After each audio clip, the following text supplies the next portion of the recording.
ఆ రికార్డ్స్ కావాలి. ఇక్కడికి వచ్చిన గోవుల తాలూకు రికార్డులు ఎక్కడికి వెళ్తున్నాయి, ఎక్కడ స్లాటర్ హౌస్కి వెళ్తున్నాయి, ఇది గోశాల లేకపోతే గోభక్షకశాల, గోవధశాల నాకు కావాలి.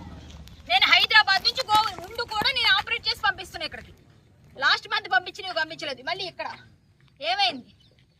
నేను ధర్నా చేస్తానంటే ఏంటి ధర్నా చేస్తాను. మరి ఇదేంటిది? ఇది డమ్మీ అయితే ఎందుకు ఎవరు తెచ్చారు? పోలీసులు ఇక్కడికి ఎందుకు పంపించారు? నా దగ్గర రికార్డు ఉంది. ఏదండి రికార్డు? ఇప్పుడు మీకు వినిపిస్తాను వినండి. నేను ఆయనకి ఏం చెప్పాను సీఏ గారు, నేను మీకు పంపిస్తున్నాను వినండి ఒకసారి. కావాలంటే ఇక్కడ నేను ఆయనతో చెప్పిన మాట నేను ఏమైనా కోల్పోయాను.